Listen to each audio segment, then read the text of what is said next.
Oi, gente. Acho que deu 16 horas. Para mim tá dando. Como é que tá aí para vocês? Também, 16. 16, é isso aí. Então, o pessoal já tá. Olha só quanto aluno! Oi, Jonathan, oi, Marcel. Eba, Ana Maria. A Romi, ó. A Rome, cadê a Rome?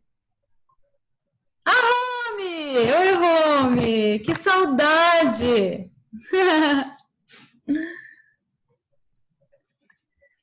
Camila, Gilberto já entrou. Eu não estou enxergando algumas pessoas normal. Bruna, boa tarde. Estou vendo um computador e não tenho câmera nem microfone. Ah, Bruna tá. Mas está vendo a gente, Bruna?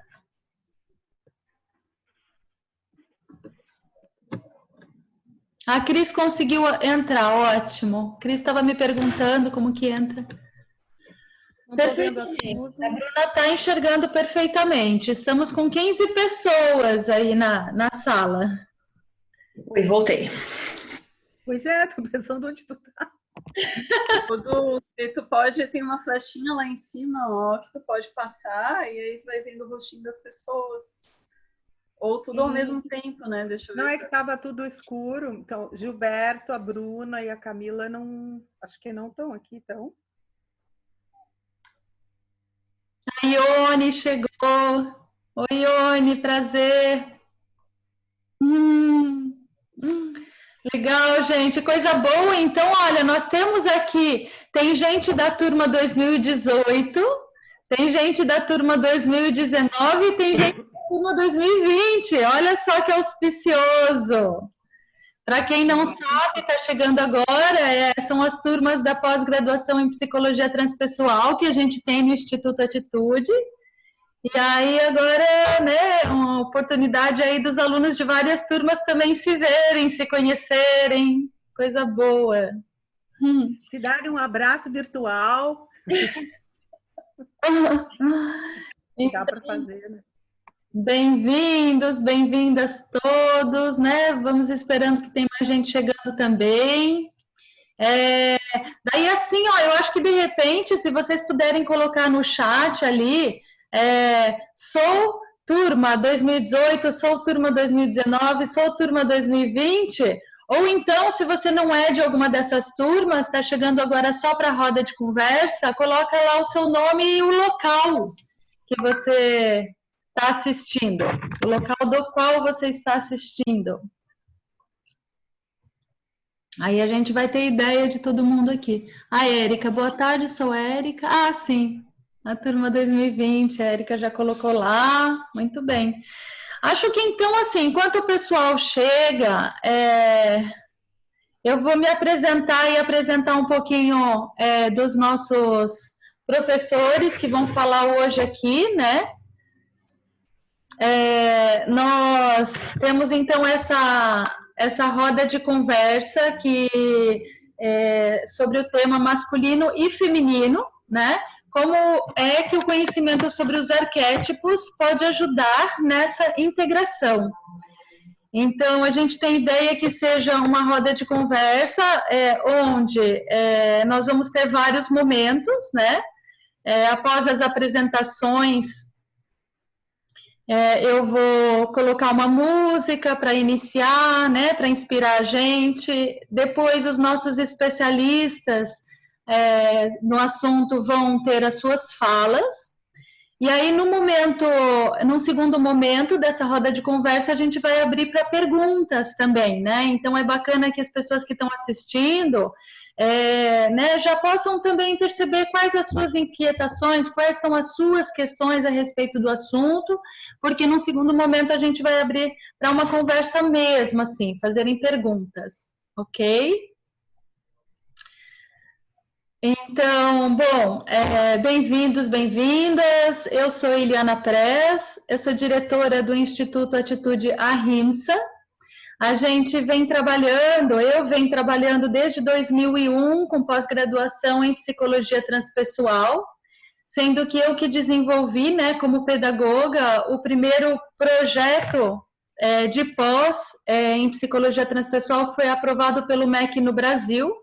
Então, já demos aí esse lançamento, né? Fizemos história no percurso da psicologia transpessoal na academia aqui no país, e desde então a gente vem se aperfeiçoando e trazendo pessoas assim com trabalhos muito relevantes para contribuir e trazer a sua experiência, a sua expertise, e estar compartilhando aí mundo afora também, né, com os alunos, e que isso possa ser levado a muitas pessoas.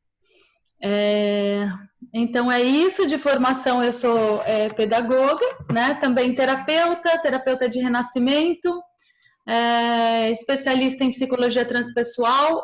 Também temos no Instituto, não agora no momento, mas também já tivemos e vamos voltar a ter pós-graduações voltadas para sustentabilidade, liderança sustentável. Então, estamos aí com vários projetos, e aí eu vou convidar vocês a depois olharem o site para terem mais informações, ok? Então, agora apresentando os especialistas, né, que vão falar hoje na nossa roda de conversa. Nós teremos Janaína Leopardi. A Janaína Leopardi, ela... Ali, ó, essa aqui levantou a mãozinha, ó, todo mundo olha lá. Aê, essa é a Jana. Janaína é gestora do Espaço Terapêutico Alecrim. Ela dirige uma equipe muito linda, grande, né, de atendimento terapêutico holístico, é psicóloga, gestalt terapeuta, arte terapeuta, e é professora também da nossa pós em psicologia transpessoal, com a disciplina sobre a psicologia junguiana, como base da transpessoal, ok? Uma das bases, né? Temos aqui conosco também o Túlio Ramos Caminha. Olha lá a mãozinha do Túlio, a mãozona do Túlio. Mãozinha bondade, né? Ali está o Túlio. Túlio é educador físico, terapeuta, e vem trabalhando há 20 anos com grupos de homens, círculos de homens, com guerreiros do coração. Então, vem aí tendo esse trabalho muito, muito lindo, né, de justamente despertar a conexão pelo coração, né, nos homens. Essa abertura aí tão necessária, tão importante para essa integração. Muito lindo o trabalho. Túlio é professor da pós-graduação também na disciplina de arquétipos do masculino. E temos aqui conosco também Dulce Pinheiro. A mãozinha, Dulce Pinheiro. Aê! Ali está Dulce Pinheiro. Dulce Pinheiro já vem também conosco ali, no Instituto Atitude, já acho que lá desde 2003, mais ou menos, para cá, né? 2003, 2004, uma longa história aí juntas.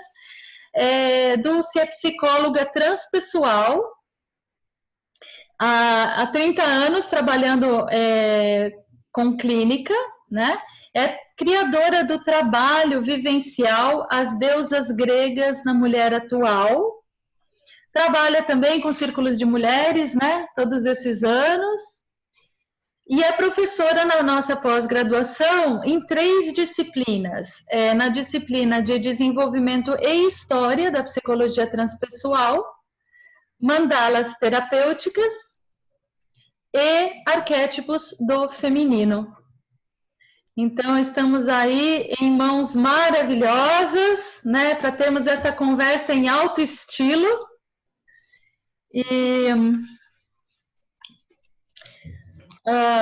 E agora sim, a ideia eu vou colocar para nós uma música para nos inspirarmos para a conversa que vem a seguir, ok? Estamos agora com 19 participantes aqui.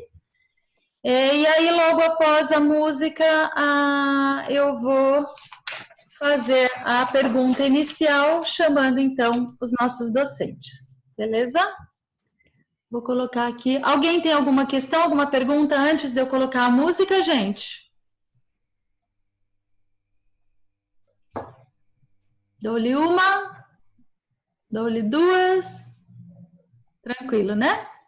Ok. Vou colocar a música então.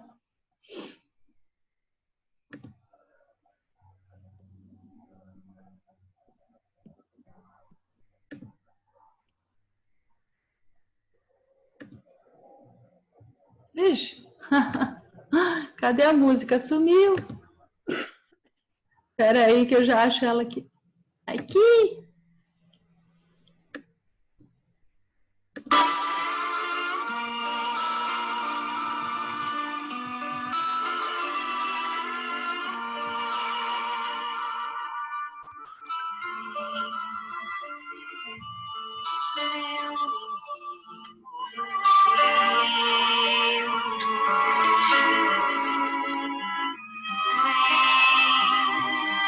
Sem mentir pra você,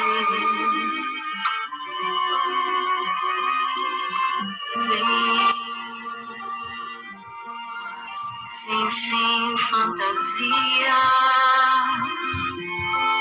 que da noite pro dia você não vai crescer. Vem, por favor, não evites, meu amor, meus convites, minha dor, meus apelos. Vou te envolver nos cabelos, vem perder-te em meus braços, pelo amor de Deus, vem que eu te quero fraco, vem que eu te quero tanto, vem que eu te quero.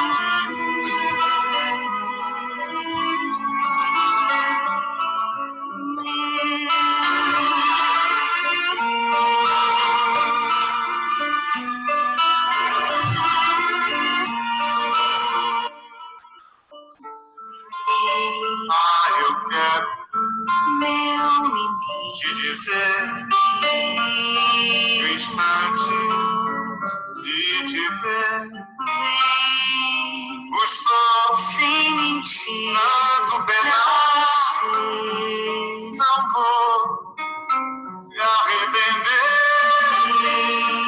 Só vim te convencer.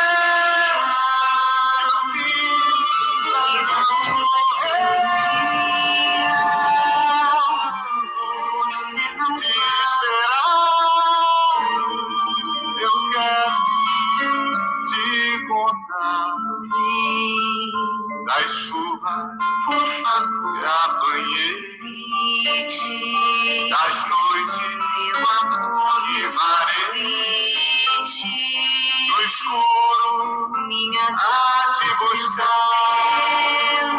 Eu quero te mostrar as marchas que ganhei,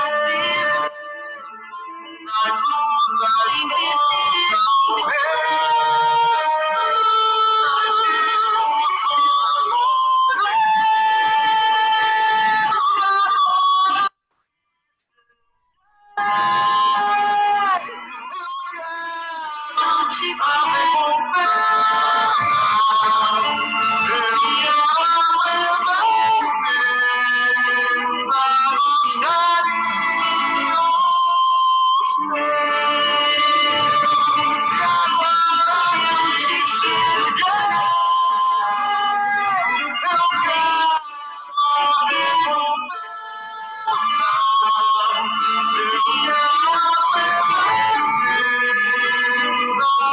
Carinhos.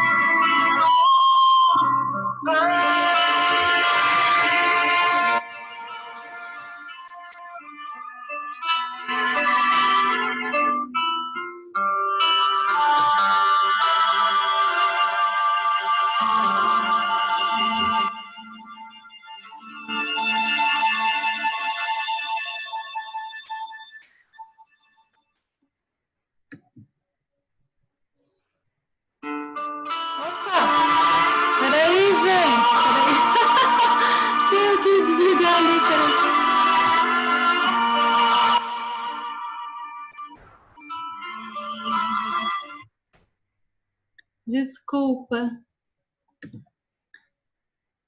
Começou a tocar de novo aqui. Não sei se vocês ouviram. E daí a gente vai começar a chorar, que essa música é super... Menina, essa música, olha, arranca uns suspiros, né? Meu Deus, eu tava aqui assim. Ainda mais em tempos de pandemia, né? Essa é uma música do Chico Buarque, né? É Grande Chico, e na voz do Oswaldo Montenegro e da Tânia Maia. Então, meu Deus. Só os gigantes aí, né? Então, inspirados, né, por essa canção conjunta, né, entre um homem e uma mulher, tão visceral, tão anímica, aí vai a primeira pergunta, né? A pergunta, na verdade, é para os nossos 3 especialistas. Nós vamos começar com Janaína, né? Mas a pergunta é para os 3. Então, aí eu vou pedir para a Janaína iniciar respondendo, né? E depois da fala da Janaína, Túlio, sendo seguido então por Dulce, ok? Então, a gente gostaria assim que vocês falassem um pouquinho sobre quais inquietações e desafios têm chegado para vocês no trabalho com homens, com mulheres, né? Sobre essas questões de integração das polaridades, né? Dentro e fora de si. E de que maneira vocês veem que as energias arquetípicas podem ajudar nessa integração? Helena, só posso lembrar uma coisa? Claro, Túlio. Então, só para lembrar a todos que eu, Helena e a Dulce, a gente vai falar, e a Janaína, nós vamos dar esse início, mas a ideia é ser uma roda de conversa, onde cada um possa expressar também o seu ponto de vista sobre sobre esse assunto, né? E aí, depois que nós 3 dermos uma pequena introdução, a ideia é que vocês também estabeleçam perguntas, questionamentos, ou mesmo alguma ideia própria, né, sobre o tema, para que a gente possa trocar a informação e a energia circule, né? Como tem que circular entre nós, seres humanos, homens, mulheres e todos os seres das nossas relações. É isso. Só mais um porenzinho antes da Jana começar, né? Porque teve gente que chegou mais recentemente aqui agora. Pedir para vocês colocarem ali no chat, para eu ir conferindo também de todo mundo que se inscreveu, quem está aí, né? Colocar seu nome e da onde você é. E se você é de uma das nossas turmas da pós-graduação, colocar sou turma 2018, sou turma 2019 ou sou turma 2020, ok? Que eu vou lá conferir depois para ver se está todo mundo aqui, ok? Então é isso, gente. Grata. Tempo para nós. Eu ia perguntar isso, quanto tempo para cada um, e aí eu não sei se a gente vai abrir para os alunos já perguntarem para a gente, ou só depois, né? Ok, sim. Vamos considerar assim, entre 10 e 15 minutos para cada um de vocês 3 falarem, né, da experiência de vocês, o que vocês têm sentido, né, o que está mais relevante no momento sobre essas inquietações aí de homens, de mulheres, né? 10, 15 minutos. Aí, após a fala de vocês 3, a gente vai abrir para perguntas. E aí, quem tiver aqui na roda, diz para qual professor gostaria de fazer a pergunta. Né? E aí a gente vai fazendo um grande bate-papo, assim. O que vocês acham? Beleza? Tá bom. Tá, então eu vou começando aqui, né? Todo mundo está me escutando. Uma boa tarde para todos que entraram depois, né? Aqui a gente consegue visualizar quase todo mundo. Se eu não estiver vendo alguém, é porque não coube aqui na telinha, né?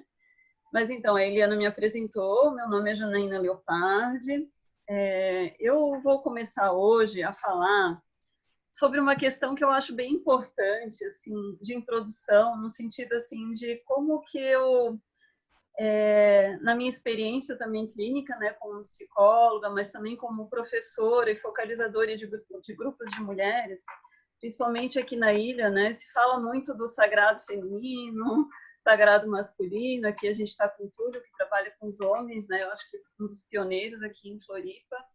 Mas existem muitos grupos hoje, né, de mulheres, né, com foco no feminino, no sagrado feminino.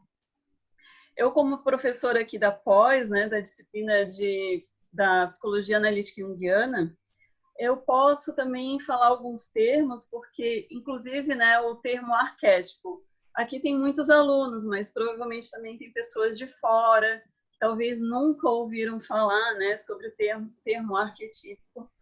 Então, assim, para o Jung, arquétipo é como se fosse assim, imaginem que a gente está com uma xícara e dentro tem um conteúdo, né?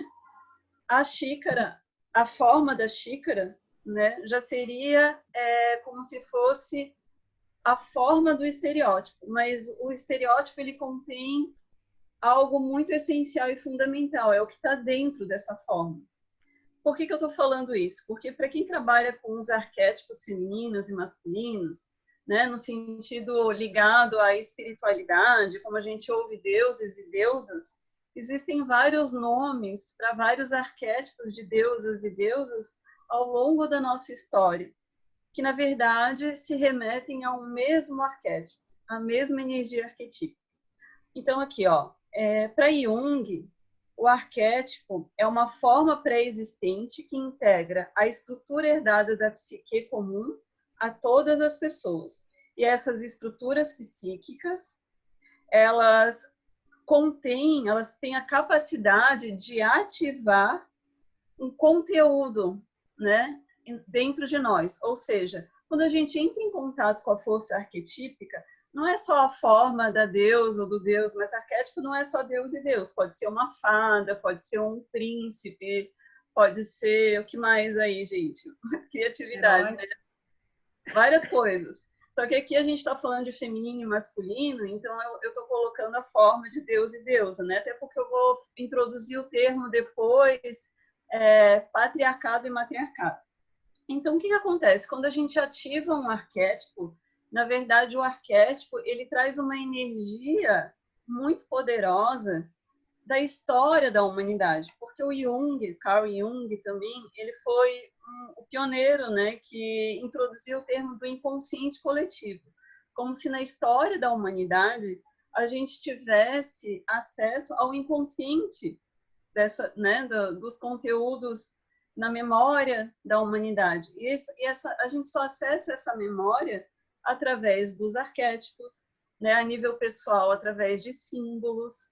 Então, o arquétipo ele é muito importante para a gente entender como que hoje existe a manifestação do masculino e feminino em termos de gênero, em termos de comportamento, né? Não estou falando da escolha sexual, né? Não no sentido de ser homossexual, heterossexual, bissexual, não. Mas a questão de como se exprime os papéis sociais e culturais do feminino e masculino.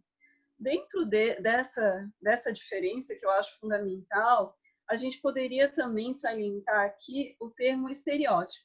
Porque se a gente pensar que a gente vive hoje, né, no mundo contemporâneo, Brasil, Santa Catarina, Florianópolis, toda a cultura local traz um sistema de valores, um sistema de crenças, né, morais, né, um sistema de moral, né, que todas as pessoas estão influenciadas. Então, o que acontece? Muitas vezes, quando a gente imagina que a gente está entrando em contato com o arquétipo, né, no sentido primordial, a energia primordial pura, na verdade, a gente também está entrando em contato com o estereótipo.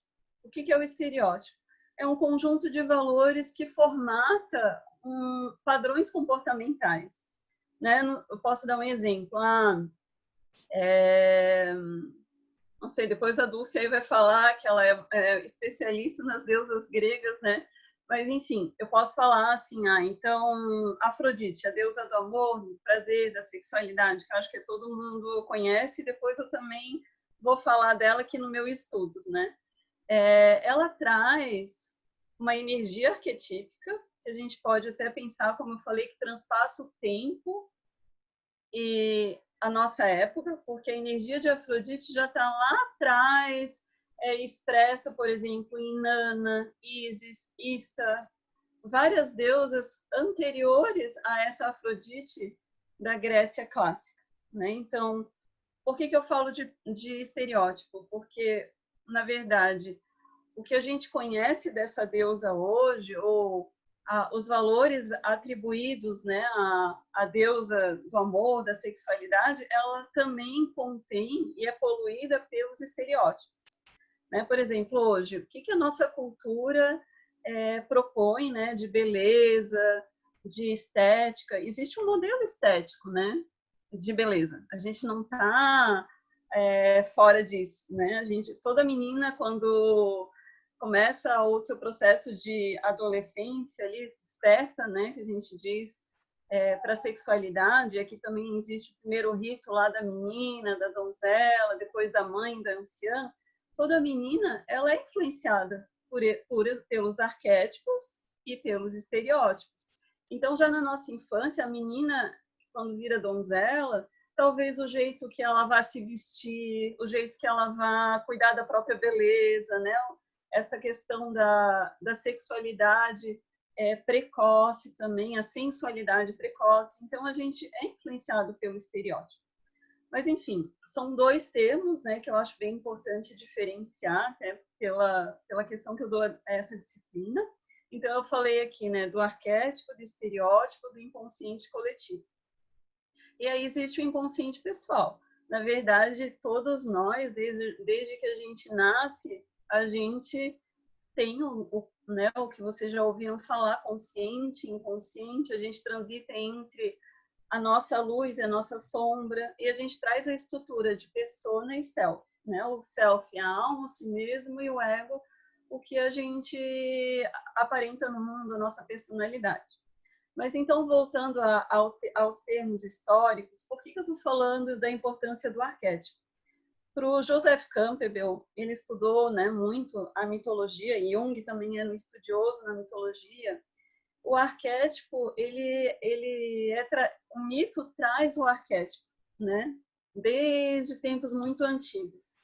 E se a gente for analisar o culto à deusa e ao deus na antiguidade, já existia uma diferença, né? Existem estudos arqueológicos, inclusive tem um livro muito que eu fiz alguns estudos, O Cálice e a Espada, né? A autora é Riane Esley, e O Corpo da Deusa, da Raquel Pollack, que trazem essa ideia muito antiga de como é que a gente perpassa ao longo do tempo esse conceito, né, de Deus e deusa, e como era cultuado o Deus e a deusa. Na antiguidade, só para a gente ter uma noção de tempo, né, porque a gente fala hoje o mundo contemporâneo, a gente está no 2020, nessa pandemia que nunca ninguém ia imaginar, né, o mundo contemporâneo. Até eu acho engraçado, porque se a gente imagine no ano passado, se a gente dissesse, ano que vem vão aparecer várias pessoas de máscara na rua, vai ter... Então, assim, a gente já está vivendo um outro modelo aí, né, de cuidado, né, se a gente for ver, é um cuidado essencial, mas o vestir, a máscara, enfim, né. Então, lá na antiguidade, se a gente for nesse livro, O Corpo da Deusa, ela faz um estudo profundo da relação do feminino com o corpo da deusa. Por quê? Porque lá na antiguidade não existia essa separação entre sagrado e profano, entre a matéria e a espiritualidade, era tudo uma coisa só. Se a gente for pensar, período paleolítico, da pedra lascada, lá no período paleolítico, que é 30 mil anos antes de Cristo, imaginem isso, né? Há muito tempo atrás, já existiu uma deusa chamada Vênus de Windorf, na Áustria, que ela retrata um corpo, né, todo rechonchudo de uma deusa, que naquela época, qual era o culto principal para essa deidade? Era a fertilidade, a abundância, a relação com a terra, né? Existem registros arqueológicos em cavernas em que existiam desenhos de animais, né? Figuras, né? Que representavam essas deidades. E as cavernas também, nesse período ainda, elas eram representações simbólicas da vagina. Por quê? Porque a deusa era doadora de vida. Era Deus, para aquela época, não se descobriu ainda, né, que ainda nessa época não se tinha descoberto que através do sêmen do homem a mulher era fecundada e por causa dos dois, né, no sentido de hoje que a gente conhece, do DNA, era formado uma criança. Para a antiguidade, tanto no período paleolítico e depois eu vou falar do neolítico, a deusa era cultuada como a deusa doadora da vida. Ela era cultuada porque ela era capaz de gerar dentro de si um ser. E assim era o culto, né? Todas as fases lunares, todas as estações do ano. Existia, inclusive, uma outra deusa chamada de Vênus de Laucel, há 20.000 anos antes de Cristo, na França, também no período neolítico, que ela tinha na mão dela como se fosse uma meia-lua com vários risquinhos, assim. Então, aí é uma comprovação de que naquela época elas seguiam um calendário das 13 luas cheias do ano, né? Por isso a importância do feminino ligado com as fases lunares. Quando eu falei aqui dos arquétipos, alguns que eu estudei, a menina, a donzela, a mãe anciã, na antiguidade, na verdade, existia a deusa tríplice, que daí ela é dividida em 3, donzela, mãe e anciã. Essa literatura aqui, menina, donzela, mãe e anciã, já é da giniterapia, honrando aqui a Mônica Giraldez, né, que foi também uma estudiosa do feminino aqui em Florianópolis. Então, voltando ali, se a gente pensa há 20.000 anos, né, que existia essa relação do corpo da mulher, diretamente, como eu falei, a caverna, a vagina. Daí, por exemplo, tinha uma outra caverna na Irlanda, que era onde tinha impressões rupestres, e dentro dessa caverna, ela também tinha algumas espirais. Essas espirais antigas também são os precursores da cruz celta, que representa a deusa tríplice. Então, assim, a caverna que eu estou falando, o nome dela é Piche-Merlet, na França, que também tinha vulvas entalhadas há 25.000 anos antes de Cristo. Então, todas essas gravuras traziam esse culto à deusa. No livro Cálice e a Espada, até ela faz todo um estudo, gente, é muito profundo, eu iria demorar um monte de tempo aqui para falar só sobre isso, né? Mas, o que acontece? Lá no estudo do Neolítico, as mulheres já começaram, então, a relação com a agricultura, onde se estudou também que as mulheres, né, para muitos estudos, as mulheres foram as precursoras tanto da agricultura quanto da cerâmica, né? Por exemplo, Erich Neumann comprovou que a cerâmica ela também era um processo sagrado, né, do culto da deusa. E o Erich Neumann também, em algumas literaturas dele, ele inclusive usa o arquétipo lunar como o primeiro arquétipo feminino. Porque daí a gente vai falar da integração do feminino e masculino, né? Por exemplo, depois o Túlio até vai fazer o gancho. No xamanismo, quando se fala de feminino e masculino, se usa muito a lua e o sol, por exemplo, né, como complementares. Por quê? Mas porque a antiguidade, a deusa, o calendário, ele era guiado pela lua. As mulheres gestavam e elas sabiam quantas luas faltavam para a criança nascer na agricultura, né, a plantação, a colheita, enfim, tudo era baseado no calendário lunar. Depois, no calendário gregoriano, que a orientação foi para o Sol. Então, teve uma outra orientação que daí se passou a ter as tal das 12 luas.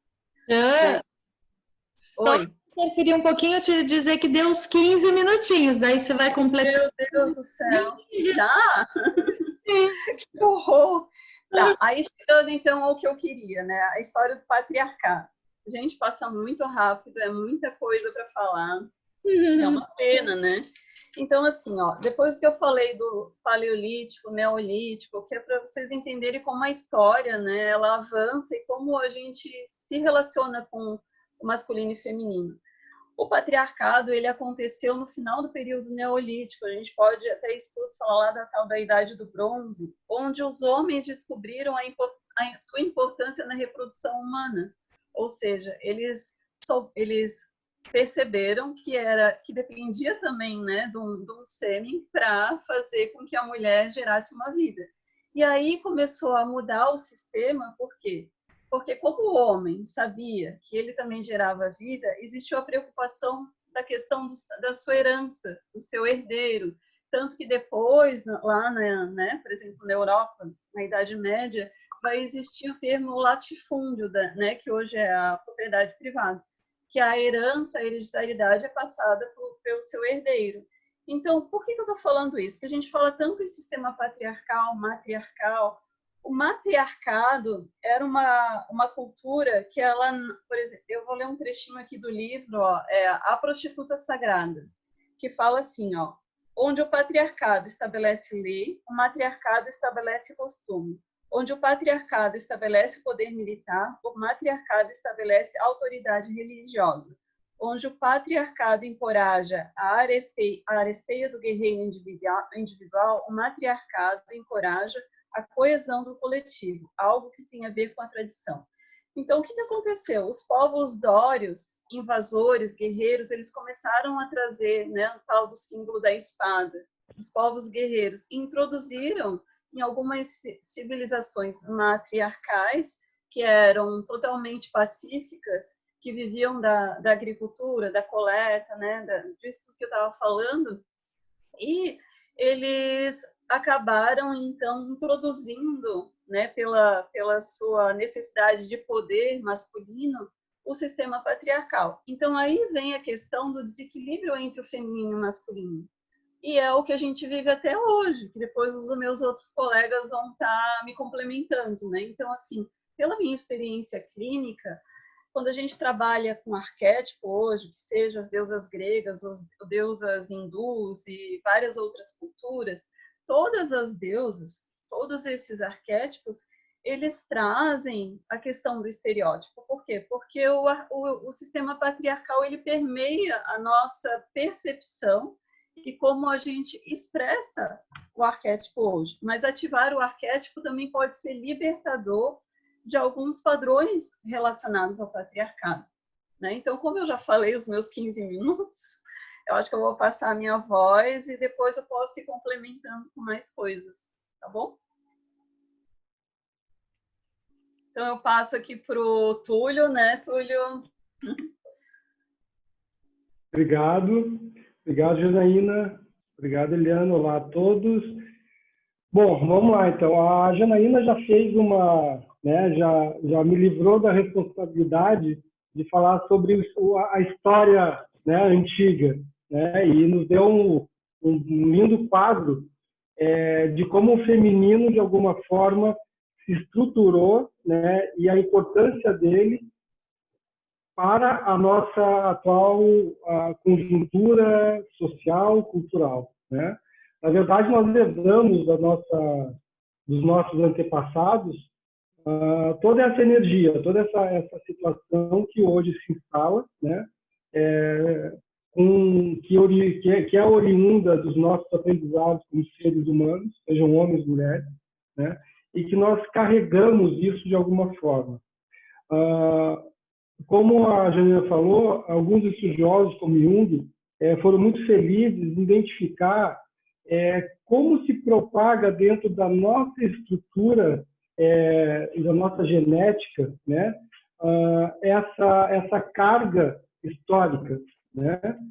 E Jung nos fala dos arquétipos, e isso para nós é muito revelador nesse momento, principalmente para a estrutura do homem, porque em algum momento, e aí eu vou ser muito prático, né, na minha fala, como as meninas gostam de falar que eu sou prático, né, que eu não, né, eu vou lá e dou um jeitinho, diminuo as frases e coloco tudo organizado. Eu vou também ser prático nesse momento, para a gente poder também criar uma interação e uma energia aqui que possa criar uma imagem positiva do que homens e mulheres podem criar juntos nesse momento que nós vivemos, né? Seja com ou sem pandemia, seja com ou sem relação, mas que existe uma interação possível, né? E para isso eu preciso falar de como o homem se estruturou, né? O homem como gênero se estruturou durante esse tempo. E aí eu vou lá, eu busco um pouco a referência do tempo da Revolução Feminina, quando as mulheres criaram uma revolução, criaram um estado onde elas se estruturaram para poder entender melhor o mundo, fossem entendidas, para que elas fossem também ocupassem o seu lugar no mundo. E toda essa estrutura do feminismo fez com que as mulheres hoje tenham e saibam, de alguma forma, o seu lugar. Eu falo isso porque os homens não tiveram isso, né? Desde a estruturação do patriarcado até hoje, os homens vivem uma busca pelo estereótipo do homem guerreiro, né, do machismo, vivem o estereótipo da estrutura de poder, pelo poder, sem se preocupar e sem olhar, sem mover o olhar para a relação, do amor. E só tratando as relações como uma estrutura que serve a algo que ele quer criar, né? Então, para nós homens, a carga de desenvolvimento desse processo sempre trouxe uma responsabilidade muito grande também, né?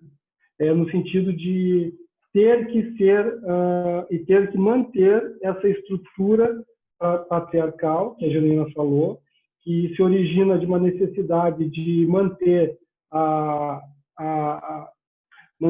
a prole, manter os legados, manter a família, né? E de alguma forma, essa estrutura que se criou fez com que os homens se afastassem muito do sentido da relação do amor, né? Eu digo que o amor é a ligação entre o sentimento e a razão, é o vínculo, né?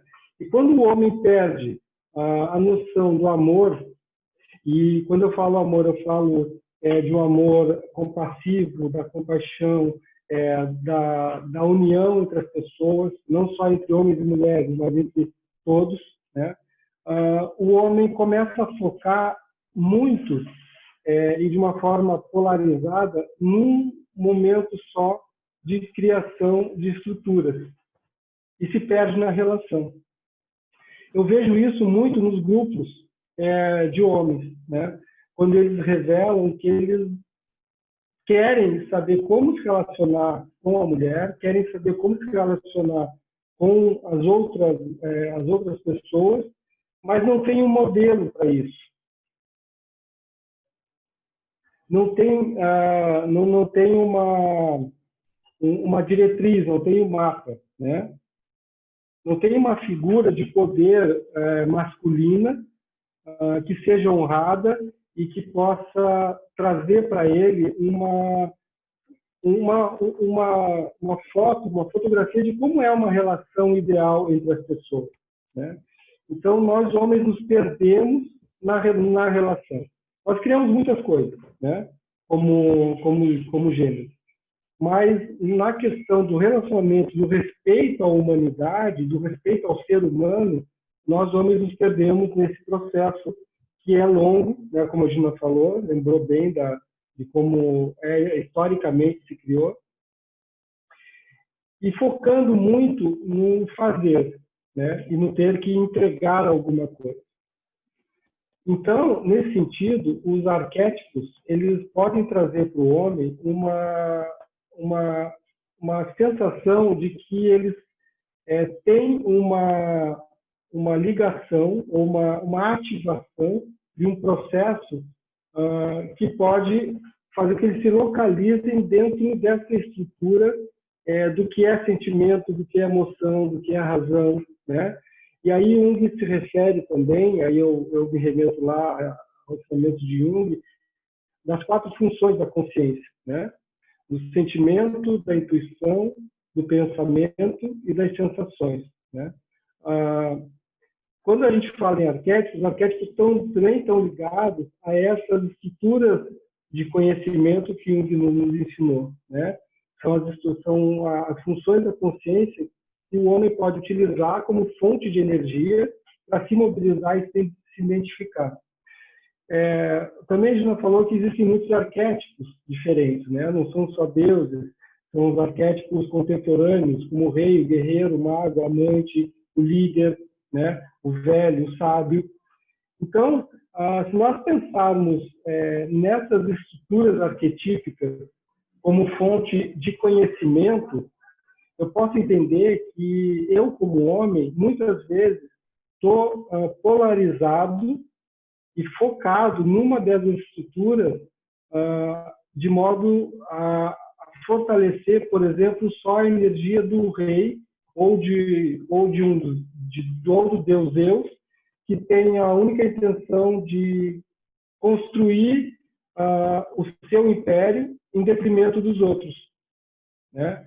Ou eu posso pensar que eu estou tão focado no meu próprio prazer que eu me torno um homem egoísta, focado só nas minhas sensações. Aí eu posso pensar que eu estou vibrando a energia de Dionísio, que é o deus da celebração, o deus da festa, o deus que se liga às coisas das sensações físicas, né? E aí nós temos também o amante, que é um arquétipo também citado por alguns autores junguianos, né? Então, quando esse conhecimento arquetípico chega para o homem, ele possibilita que nós, homens, possamos entender um pouco melhor a nossa própria estrutura psíquica, onde eu posso entender que talvez eu esteja exagerando na forma como eu me manifesto, em detrimento a uma forma mais equilibrada, que poderia me trazer uma relação mais harmônica na relação, né? Dessa forma, os arquétipos eles nos trazem assim, muita informação e uma ativação do que é realmente um ser harmônico, né? E como eu posso me mobilizar diante dessas estruturas. Porque também eu não posso me identificar como um arquétipo ou como uma energia. Eu preciso entender que essas energias estão todas dentro de mim, né? E eu posso mobilizá-las a partir que eu identifico elas. Quando eu identifico, eu ativo. Quando eu ativo, eu posso utilizá-los para me movimentar nas minhas relações de uma forma mais harmônica. Para isso que serve, e os arquétipos são uma forma muito saudável de poder trilhar o autoconhecimento. E o autoconhecimento como uma fonte de informação pessoal para eu poder olhar para o outro e também me espelhar com o outro, né? Ser empático, né? E nós estamos num momento que a empatia ela é fundamental para que a gente possa se relacionar com o outro. E a partir do momento que eu entendo e que eu consigo identificar quais são as energias arquetípicas que me movimentam, eu também posso perceber no outro essas energias e criar uma interação mais harmônica, né? Se vocês pensarem, por exemplo, no pai de vocês ou no avô, e lembrar das características desse pai, desse avô, desse homem, vocês vão provavelmente criar um arquétipo, né? E entender que esse arquétipo, que essa energia arquetípica pode estar vibrando hoje na relação com o homem da tua vida, ou com os homens que estão circulando, né? Porque existe uma lei da atração, uma lei que vai circulando e vai nos trazendo para as experiências que nós herdamos. Então, uma forma muito prática de olhar para isso é olhar como o homem que está do meu lado, né, seja pai, seja irmão, seja companheiro, seja namorado, se movimenta, né? Quais são as características desse homem? As características desse homem, como ele está manifestando essa energia, pode dar a dica de que arquétipo ele está vibrando naquele momento, né? Pode ser um arquétipo, por exemplo, o arquétipo do deus Hades, por exemplo, que é um deus recluso, um deus que vai para dentro, um deus que não se manifesta, uma energia de um homem que tem dificuldade de se relacionar com as pessoas, tem dificuldade de interagir com as pessoas, né? Por outro lado, também é um arquétipo que traz uma fidelidade ao feminino muito grande. E isso é uma característica muito boa desse arquétipo, né? Ou eu posso também perceber que o meu companheiro, a minha companheira, está com uma... Porque também tem uma, né? Os deuses, a arquetipologia entre as pessoas pode ser para homem ou para mulher, né? Mas falando mais dos homens, eu posso estar vibrando uma energia focada no deus Apolo, né? Nessa energia mais intensa, mais forte do Apolo, onde ele ele traz uma energia de realização muito forte, mas ele é indiferente à relação. A relação para ele é só fruto de mais uma conquista que ele tem, né? Então, olhando para os arquétipos, eu posso entender um pouco melhor como eu me movimento, né? Eliana, como é que estamos no tempo? Teu microfone está desligado. Oi, Túlio. Ia justamente te dizer, não sei se você viu, pus assim um reloginho. Eu tava olhando aqui. Então, se você puder completar, já... Então, só para fechar, eu, nessa experiência de 20 anos trabalhando com círculos masculinos, o que eu percebo é que existe uma evolução, e eu acho que aí é a parte boa dessa história, nessa compreensão do homem e das suas relações, né?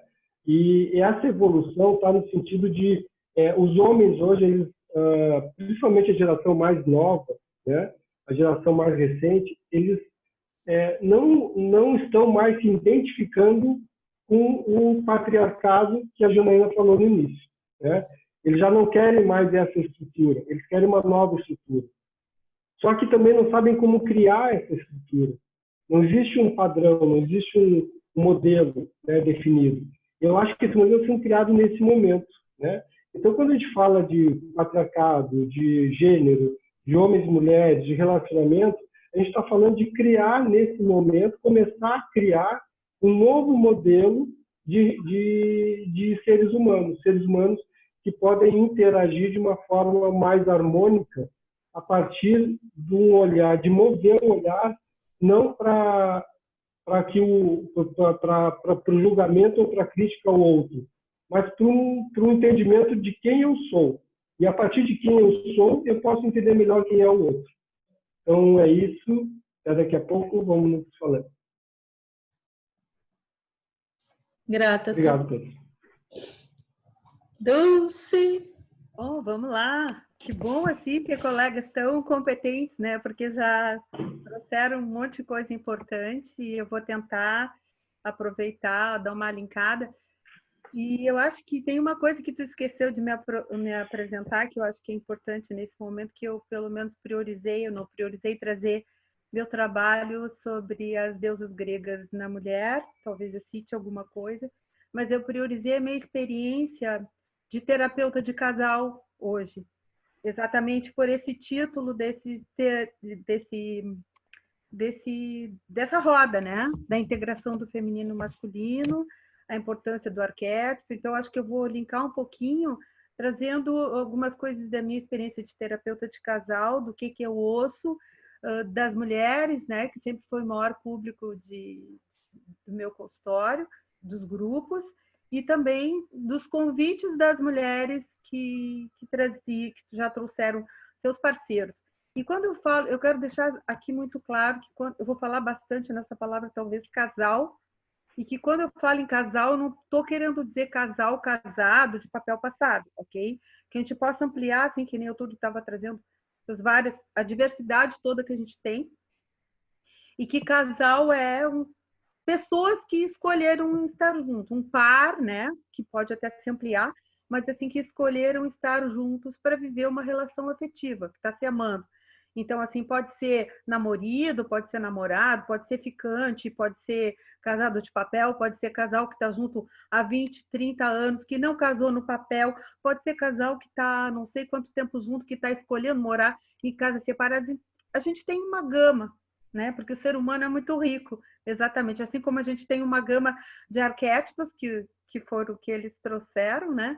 Trabalhando no nosso inconsciente aqui, a gente tem também as opções que se faz, né? Nas relações do nosso cotidiano, nesse momento de contemporaneidade onde a gente está, desse contexto. E eu pensei em falar, se der tempo depois um pouquinho, no final, sobre como que eu estou observando os casais em tempos dessa pandemia, né? Porque isso também, assim como a Janaína trouxe, assim, que quantas coisas estão mudando, fiquei pensando assim, quantas coisas nesses 2 meses já mudaram nessa relação, ou as pessoas foram forçadas a, né, que eu acho que é uma coisa bem interessante da gente refletir. Então, eu estou convidando vocês para refletir comigo. Acho que essa questão que o Túlio... Vou começar... pode ser que eu saltei algumas coisas, mas vou alinhavando. Essa questão que o Túlio falou sobre o homem, o novo homem que está tentando um novo modelo de relação, né? Que se sente perdido e angustiado.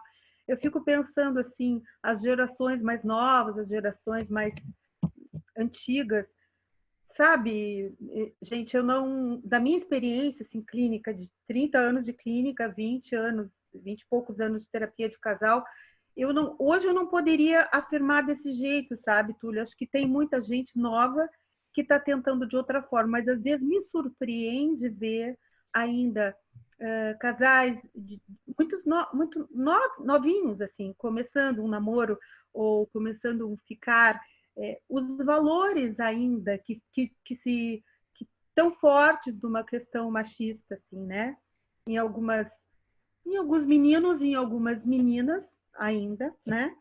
E o quanto às vezes, e que eu acho isso bom, assim, isso que eu estou dizendo não é uma coisa de pesquisa, né? Estou trazendo para a gente refletir, assim.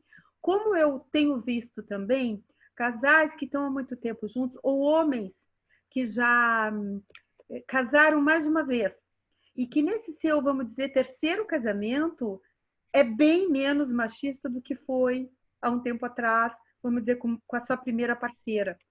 Então, eu acho que essas questões também são bem importantes da gente considerar. Então, assim, só para pegar, assim, quando eu me apaixonei, comecei a trabalhar com a questão dos mitos das deusas gregas, né? Que eu trabalho com os arquétipos das deusas gregas, das 7 principais deusas gregas, baseado no livro da Jean Shinoda Bolen, e na mulher atual, porque eu acredito que esse conhecimento desse arquétipo, assim como eles estão trazendo, dessas deusas, né? E quando eu dou aula, eu trabalho não só na mulher, porque é arquétipos do feminino na minha disciplina, e todos os homens que estão na sala vivenciam os arquétipos. Assim como o Túlio falou, a gente transita entre os arquétipos femininos e masculinos, não importa se seja homem ou mulher, né? Então, isso traz muita riqueza, assim, de eu conhecer a mim mesma, né? E saber com o que eu, nesse momento, me identifico mais, porque eu acho que isso é uma questão também que está em movimento, dependendo do ciclo de vida que a gente está, né? Eu posso estar sendo mais identificada com a Afrodite hoje. Depois daquele Oswaldo Montenegro ali, dá uma vontade de amar, né? Aquela música lá que a Helena botou na abertura, fiquei pensando, quanta gente fica a fim de se apaixonar com aquela música linda, né? Então, não tem, é uma música que pode estar mexendo com o arquétipo da Afrodite e da deusa Hera, que é uma deusa, a deusa do casamento, que traz a questão da cumplicidade, das relações mais estáveis, né? De um sonho a dois, né? Mas, assim, eu fico pensando o quanto eu vejo e sinto de ambivalência nas pessoas. O ser humano é ambivalente. E nas nossas relações afetivas, eu não sei, tem vários terapeutas aqui também, se também concordam ou discordam, não tem problema.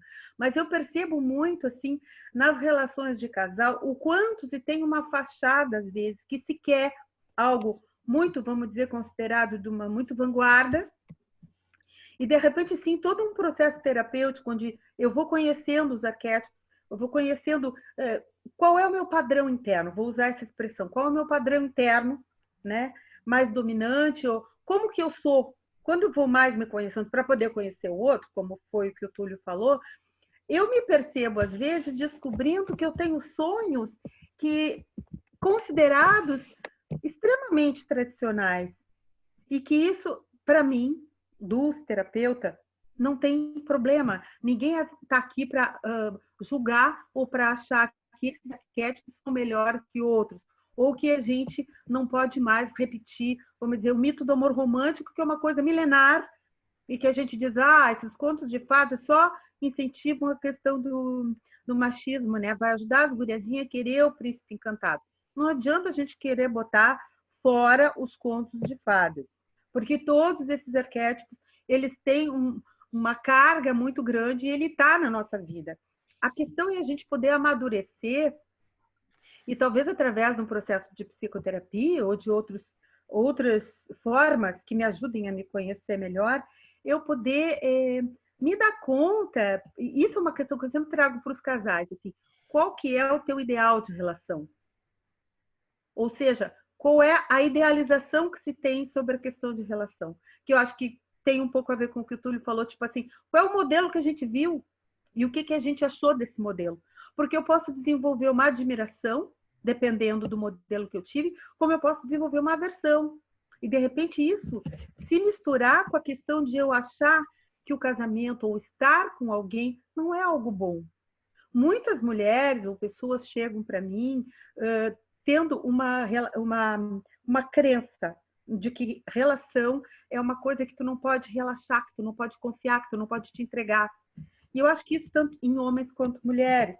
Então, eu acho assim que eu sempre trabalho, eu entro com a questão do mito grego para conhecer esse paciente, para ajudar com que ela se conheça, essa mulher ou esse homem, para linkar com o mito familiar. Porque, assim, além de terapeuta transpessoal, eu também fiz formação em sistêmica.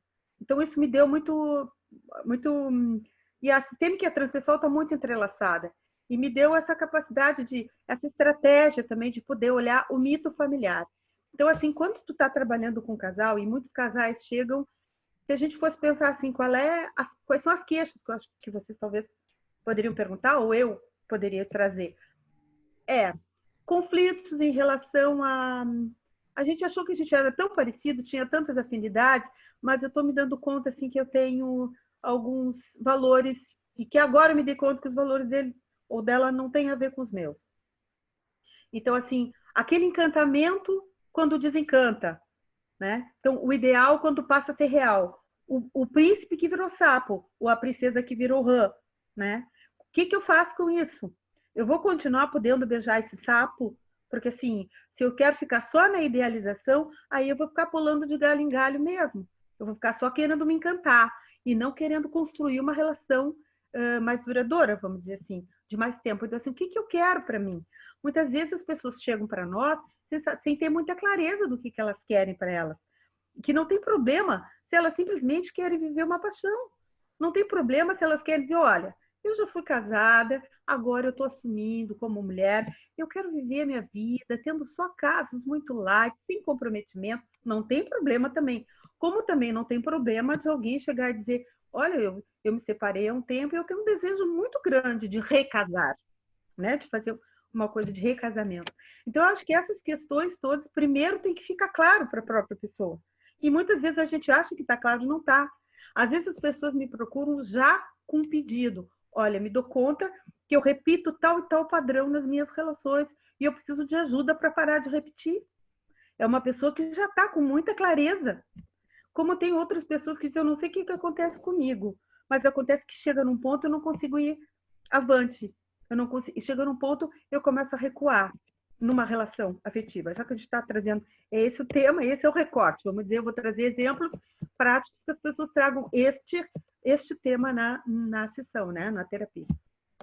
A minha experiência... Só dando uma entradinha, se você puder ir completando, que o tempo já...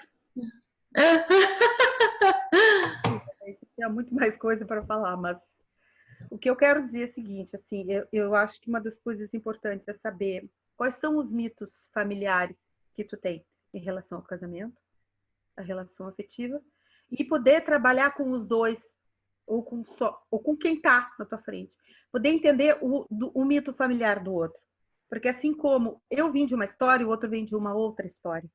E até que ponto eu consigo, depois de entender o mito familiar do outro, de ver quem é esse arquétipo, como o Túlio estava falando, será que eu consigo dar conta? Porque assim, vamos parar de achar que a gente tem uma vara de condão e pode transformar o outro, ok? Essa é a primeira coisa. Segunda coisa, então, que palavra que vem? Eu tenho que aceitar a minha sombra, meu pacote. Eu chamo de pacote, o Jung chamava sombra. A gente tem a sombra e a luz, né? Então, assim, quais são as minhas sombras? Qual é a minha sombra? O que eu trago no meu comportamento que pode estar dificultando na minha relação afetiva? E pode ser que eu esteja repetindo isso em mais de uma relação afetiva. Isso é super importante. E depois que eu me der conta do meu, eu consigo enxergar a sombra do outro? Consigo. Primeiro, eu só enxergo a sombra do outro e luz em mim, né? Não sei se vocês concordam, mas assim, muitas vezes, assim, não, eu não tenho problema nenhum. O problema é que o meu marido, que é minha parceira, ou que meu par, ele é o problema e ela é o problema. Então, assim, quando a gente é um casal, e está falando de casal, é 50% de cada um. A não ser, não vou entrar aqui em casos de violência, né? A questão de violência é uma questão à parte. Mas as relações são dinâmicas e as relações são de responsabilidade de quem está vivendo essa relação. Então, assim, é consciência disso, é consciência de que será que eu consigo aceitar o pacote do outro, a sombra do outro?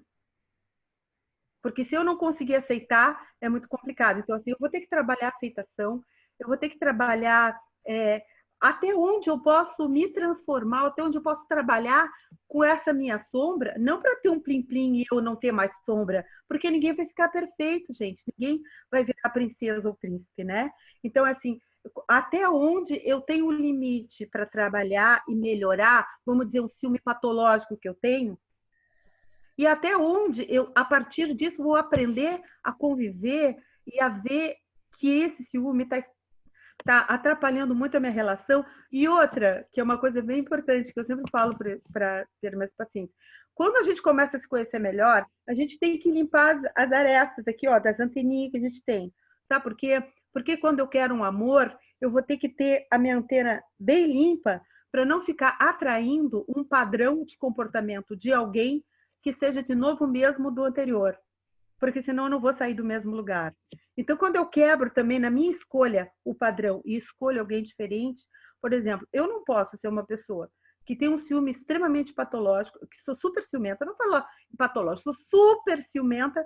Como é que eu vou escolher um Zeus, vamos dizer? Nós nem falamos do Zeus, né? Aquele Deus sedutor que se apaixona e que adora flertar com todo mundo. Eu dou conta de um homem assim? Eu não dou.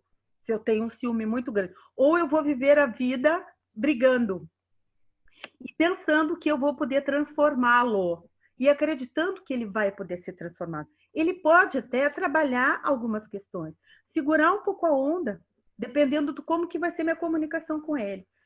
Eu tenho coisas muito importantes que eu gostaria de falar que não vai dar tempo, talvez na outra rodada, que é o casal, que é os casais na pandemia, mas também a questão da comunicação entre os casais, porque assim, o que eu percebo é que a comunicação, o poder se colocar no lugar do outro, que é uma coisa que a Eliana estava falando esses dias, refletindo sobre a questão do exercício transpessoal, de sair, de ir além do teu ego, que é uma coisa que o Moreno já falava do psicodrama, né? De poder se colocar no lugar do outro, para sentir como o outro, porque o que eu percebo muitas vezes aqui no meu consultório é que quando eu atendo casais, é que no primeiro, eles não conseguem se escutar, porque ou eles falam ao mesmo tempo, ou eles não escutam eles não estão escutando nem com o ouvido. Quando tu tá com muita raiva, ou com muita mágoa, ou com muito sentimento antigo que está embaixo do tapete, que não foi resolvido, tu não abre teu coração e nem o ouvido para escutar.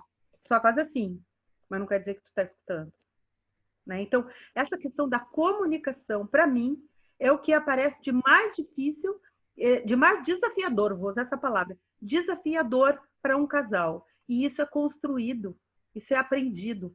Isso o casal precisa de tempo, tanto para se conhecer nessa relação, quanto para conhecer o outro e o pacote do outro, ou a sombra do outro, para ver como que eu lido com isso, né? E para ver como que eu me coloco, o que tu fez que me deixou tão machucada. Não adianta eu ficar quieta, fazendo uma cara de criança birrenta, ficando muda, achando que o outro tem que adivinhar. é muito difícil o outro adivinhar. Às vezes eu falo isso para as pessoas que estão juntas, gente, às vezes há 10 anos. E que é muito difícil eu tocar em alguns pontos. Tipo, o que você faz que me magoou e o que você faz que me deixa tão feliz, ou que me deixa alegre, né? E quando a gente quer muito que uma relação dê certo, vamos trabalhar.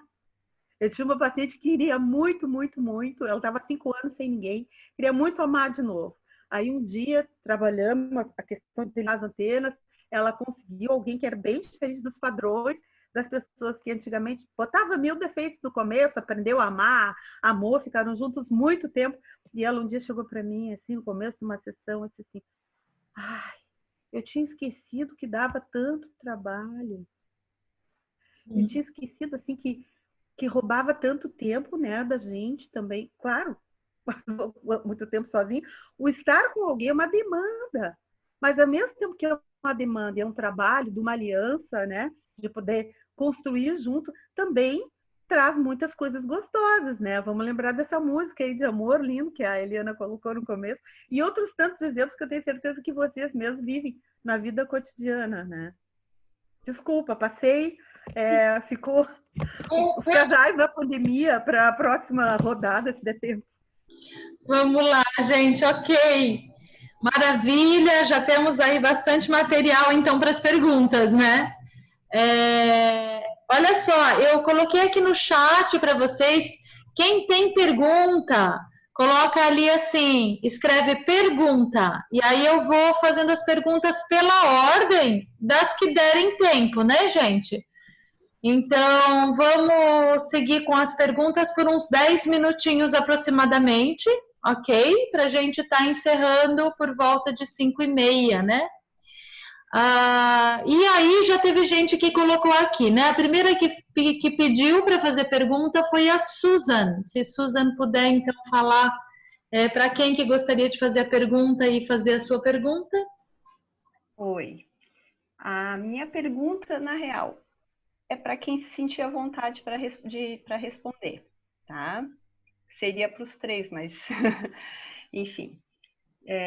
A gente sabe que masculino e feminino é um assunto e questão de gênero é outro assunto, né? O que eu queria saber de vocês é se nos estudos e no trabalho de vocês tiveram que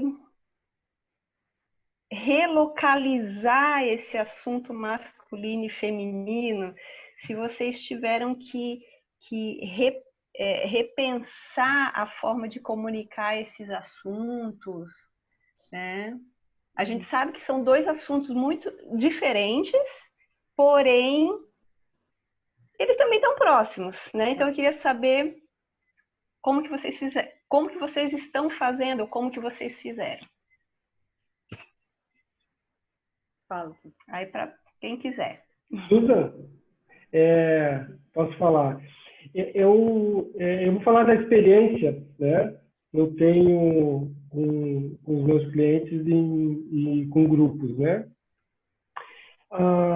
Mais ou menos há 15 anos atrás, nós falávamos, os grupos masculinos, nós não pensávamos sobre essa questão de gênero, né? Para nós, a gente convidava homens para os grupos, né? E eu trabalho com grupos desde 1999. A única questão que nós tínhamos clara é que, para os grupos, os homens homossexuais, né? Que se declaravam antes, podiam entrar, não tinha problema nenhum com isso, nunca teve, né? Não tem até hoje. E nós tínhamos uma palavra para nos referir à relação afetiva entre homens, sem que isso fosse uma conotação de intimidade, ou de namoro, ou de casal. Mas essa era homoafetivo, né? Então, nós usávamos essa palavra para designar o amor entre homens, sem que isso fosse uma gerador de ideias sobre relacionamento. Hoje, essa palavra, por alguma razão, virou um sinônimo de casamento entre homens, né? Então, nós começamos a pensar sobre como nós começaríamos a lidar nessa relação de gênero masculino e feminino né, como seres biológicos e gênero como escolha, né, pessoal, de que realmente eu quero representar na minha vida, que funciona há muito pouco tempo, né? Então, nós temos que olhar para isso de uma forma diferente, porque antes nós não olhávamos para isso. Isso não era uma coisa importante para os grupos masculinos, porque não surgia, né? E começou a surgir de algum tempo para cá.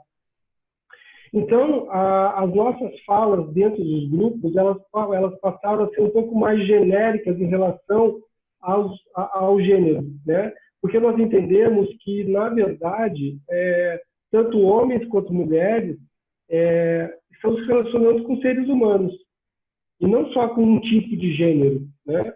Se eu sou homem e tenho atração por homens, e isso é o que eu gosto, isso não é importante, né? O importante é o amor que está circulando na relação, né? E o amor verdadeiro, o amor não só erótico, né? Mas o eros, mas o amor fraterno, o amor de espiritualidade, o amor que está na relação. Então, sim, mudou um pouco a forma como nós nos comunicamos, inclusive nas redes sociais, por conta de entender que a gente precisava nos fazer entender como homens, né, como gênero, mas de uma forma mais abrangente, né? Então, um pouco essa é a minha experiência com os homens, né, nessa questão. E uma questão que eu particularmente penso, né, e aí é um pensamento meu, eu acho que gênero, ou seja, a gênero como escolha e gênero como biológico, elas são coisas que hoje elas estão um pouco misturadas. E eu também não separo, não acho que nós vamos separar essas coisas, porque são a forma como nós nos expressamos no mundo, né? Se é pelo meu gênero biológico ou pela minha escolha de orientação, né, de quem eu vou gostar e de quem eu não vou gostar, isso para nós, dentro dos movimentos, não é uma coisa importante. Então é isso. Obrigada. Gratidão. Complementar. Pois é, a questão é a seguinte, nós já temos mais várias perguntas. O que eu sugiro, tá, gente? Olha só, que a gente passe para as outras perguntas, que a gente e que daí, a partir das 5h30, fique quem ainda quer complementar alguma questão e os professores que também quiserem ficar um pouquinho mais ficam. O que vocês acham? Entenderam? Para dar tempo de ter várias pessoas que querem perguntar contempladas até as 5h30. E aí depois quem quer fica mais e completa, de repente volta essa pergunta da Érica e aí você fala também, pode ser? Senão nós vamos ficar em uma pergunta só. Eliana, mas eu acho que também dá para ser mais circular, sabe? Assim, porque senão fica uma pergunta, outro responde, de repente alguém quer falar alguma coisa da resposta que falou, então eu acho que a gente, talvez, assim, passado o tempo, eu acho que a gente já vai passar um pouco, né? Eu acho que, né, quem não puder, por compromisso, infelizmente sai, mas eu acho que a gente podia circular mais, assim. Deixar mais orgânico. Deixa mais orgânico e vamos até onde for, é isso? Ou também tu pode tentar juntar uma pergunta na outra, o que tu acha que são coisas afins, não sei, vocês sabem também. Então, que é complicado então falar, né? Você complementa. Então, complementar alguma coisa da experiência na hora, sim, porque depois vai voltar na mesma pergunta, não sei. Tá, nós vamos votar ou podemos complementar um pouquinho o que a Suzana perguntou? Não dá tempo de votar, vamos lá. Então, vamos optar pelo orgânico e a gente vai conforme o fluxo. Aí, finaliza o teu comentário e eu vou para a próxima pergunta.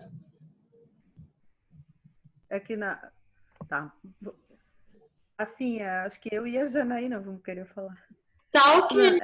Não tem problema. Pode falar, Dulce, primeiro, então. Não, é pouquinho, assim, eu espero que seja um pouquinho. Assim, Susan, gostei desse teu termo relocar. Eu acho que eu tive, sim, Eu tive, assim, até como terapeuta de casal, porque, assim, tive que me questionar, refletir para atender casais homoafetivos, né? Lá para trás. E atualmente, quando surgem, por exemplo, agora eu estou dando fazendo um trabalho de emergência durante a pandemia, e surgem, a pessoa se apresenta. Então, eu acho que tem uma coisa, assim, que tem uma coisa de gênero que a gente tem muito ainda a estudar, sabe, como terapeutas. Muito. Tem um campo aí de pessoas que não querem nem ser classificadas, né? Então tem tudo isso, essas coisas novas que estão surgindo. Agora, eu acho que o mais importante é a gente estar à vontade para e perguntar para o outro como que ele quer ser chamado, como que ele se define, porque é a partir da referência do outro que eu vou poder ajudá-lo. Para mim, era isso que eu queria te dizer, assim. E tem sido muito rico, assim, essas relocações, essas descobertas, esses estudos todos. Então, complementando, concordo com a Dulce, né? O que eu vejo, assim, no consultório, no grupo de mulheres, até usando algumas coisas que eu já usei, primeiro que eu acho que essa questão do patriarcado, né? Eu queria falar isso também hoje aqui, fica muito ainda impregnado a história de mulheres ficarem contra os homens por causa dessa estrutura machista, né?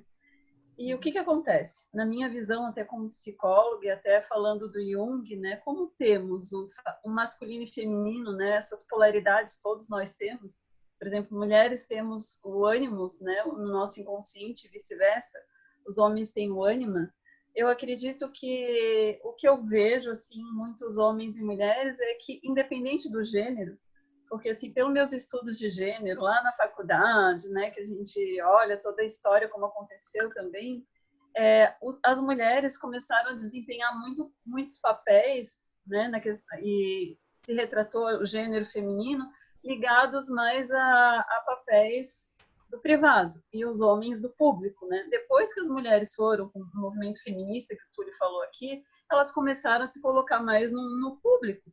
Então, já começou a ter uma confusão de papéis, né? Do que é masculino, do que é feminino, quais são os papéis desempenhados pela mulher e o homem. As gerações antigas, da minha avó, por exemplo, eram domesticadas, né, para serem donas de casa, cozinhar, serem boas no tricô, no bordado, enfim, toda essa história que a gente conhece. Então, quando a mulher começa a ter esse âmbito público, ter o direito a voto, direito também da pílula anticoncepcional, se começa a ter uma abertura para a diversidade de papéis. E aí, quando eu acho que fala a questão do gênero, quando se trata em consultório, existe uma certa confusão, né, do espaço do feminino e masculino no privado e no público. Eu acho que todos estamos aqui vivendo um pouco isso. Eu acho que muitos homens assumiram funções domésticas na pandemia e vice-versa. Muitas mulheres, às vezes, elas que estão cuidando, né, eu tenho pacientes minhas que são as provedoras do lar e que estão sustentando uma família de 4, 5 filhos e o marido, porque o marido aí ficou com as funções domésticas, não tem um emprego, enfim, são várias diferenças de papéis, né? Só que o que eu vejo? Às vezes, muitos homens precisam trabalhar o seu feminino e muitas mulheres precisam trabalhar o seu masculino, né? Não é só porque eu sou mulher que eu estou plena com o meu feminino, com o meu masculino. Às vezes eu preciso trabalhar dentro de mim também o meu masculino. Um exemplo que eu posso dar para vocês, eu estou fazendo um grupo de estudos do conto Mulheres que Correm com os Lobos. Então, muitas mulheres, quando a gente passou pelo conto do Barba Azul, elas se deram conta que, na verdade, no ânimos dela existia um Barba Azul. Elas também são mulheres que, às vezes, roubam a luz de outras mulheres e de outros homens. Ou seja, essa agressividade, né, porque o Barba Azul vai lá e mata as mulheres, né, e esconde lá os ossos no porão. Então, é uma metáfora. Mas, assim, de que, na verdade, a gente tem que estar o tempo todo, né? Eu acho que isso, homens e mulheres, equilibrando e integrando o masculino e feminino, não só nos papéis desempenhados. Não é só porque eu estou lavando a louça e tu também, porque tu troca a fralda do meu filho e tu também. Não é só isso, né? É uma coisa muito mais profunda. É a questão, assim, de como eu respeito a expressão do masculino e feminino no ser, né, homem e mulher, no sentido de gênero, no corpo biológico, independente se é homoafetivo ou heteroafetivo, né? Então, é só minha colocação aqui. Maravilha, que joia, né? Que rico. Importante mesmo essas complementações. A próxima pergunta, podemos passar então? Quem pediu a voz foi Érica. Gostaria de fazer uma pergunta. A Dulce passou rapidamente por essa questão e na hora me bateu um sininho aqui. E o que acontece? Você falou rapidamente da questão das princesas, né? Dessa imagem dos contos de fada e do que isso provoca no imaginário das meninas, por exemplo. Vou fazer esse recorte. Como lidar? Porque eu tenho uma filha de 7 anos, assim, e eu vejo ela é bombardeada, por mais que eu apresente várias coisas para ela, de mulheres outras, que não só essas dos contos de fada e tal, mas elas são bombardeadas, principalmente pela Disney, né? Pelas princesas Disney, que já é uma outra coisa que não os contos, assim, aquilo já está transformado. E para mim é um lugar de desafio, assim, de educar a minha filha com todo esse bombardeio, com todo esse imagético, assim. Por exemplo, quando ela ganhou a primeira Barbie, eu nunca queria, assim. E aí, de repente, chega alguém feliz lá em casa dando uma Barbie para a criança e eu fiquei estarrecida, assim, né? Uhum. Enfim. Bom, primeiro, assim, te escutando, eu fico pensando, além das coisas que eu falei muito en passant, eu me enxerguei muito em ti. A minha filha hoje tem 22 anos, mas eu lembro, assim, de todos os conflitos que eu passei, das raivas das primeiras, até me dar conta de que isso é muito forte, de que eu não ia conseguir brigar com isso, mas que eu ia poder contar outras histórias, além das histórias clássicas, que eu acho que também são importantes, porque são histórias que estão no nosso inconsciente coletivo. Então, até hoje, assim, o Erasmo Carlos não fala: você precisa de um homem para chamar de seu. Isso aí, mesmo que esse homem seja eu, você precisa. Claro, o homem pode assim ser assim ou assado. Mas quando eu parei de brigar com as pessoas, ou comigo mesma, ou tipo assim, como que aquele professor fez tal comentário? Brigava muito, brigava com a escola, brigava com... Eu comecei a pensar que o melhor seria, mãe de menina também, né? Minha única filha, que podia aproveitar cada coisa como reflexões importantes, né? E que também não brigar tanto com esses contos de fada tradicionais, porque ela vai incorporar e vai assimilar de formas muito subjetiva, né? E isso não vai ser uma coisa terrível. Por exemplo, hoje não é, Érica, para mim terrível quando eu consigo rir com uma paciente minha e ela se dá conta, nossa, é o mito do amor romântico de novo. Sim, é o mito do amor romântico. Eu queria um príncipe. Ok. Só que hoje já dá para tu trabalhar um entendimento de que príncipe não existe. Mas que tipo de homem, ou par, vou chamar assim de par, eu posso tentar atrair para ter uma relação mais saudável, uma relação possível, como o Túlio se refere, uma relação satisfatória e uma relação funcional. O que é uma relação funcional? É onde os papéis não ficam cristalizados, né? Porque assim, depois quando a minha filha começou a crescer mais um pouquinho, a gente pode entrar numa outra conversa, tipo assim, tu já percebeu que as histórias sempre terminam assim, ou quando tu tem um paciente adulto, jovem, você já percebeu que as histórias sempre terminam dos contos de fadas quando os conflitos vão começar? Porque sempre termina no beijo ou quando eles vão ter uma relação no cotidiano, do dia a dia. Então, assim, é muito bom sonhar com o príncipe. Só que, por enquanto, eu aprendi a ter mais calma e aprender a usar coisas que eu era muito contra para ajudar minha filha a refletir ou para parar e ouvir o que ela pensa sobre, né? Porque assim, se a gente vai pegar um gancho tipo assim do arquétipo de uma deusa Hera, que é a deusa do casamento que eu falei, quando eu dou aula eu falo, são pessoas que às vezes desde pequenininha brincam e querem muito aquele casal. Outras meninas brincam mais com o bebê, que é o filhinho, mas essas querem o namorado da Barbie e vai sempre fazer a briga, o amor, a volta, e muito do que elas também veem. Eu acho que a gente tem que ficar tranquila sobre a nossa ideologia, o que a gente pensa enquanto mães, enquanto pessoas, porque não dá para dizer que as nossas filhas ou filhos não vão escutar os valores que a gente traz. Senão eu nem estaria trazendo naquela minha primeira fala de que quando eu vou trabalhar com os casais, eu pergunto quais são os valores que vocês trazem, do que é ser casal, do que é uma história legal. Então, tem mulheres da minha geração que tiveram pais que dividiam muito a tarefa no privado. Raríssimo, ok?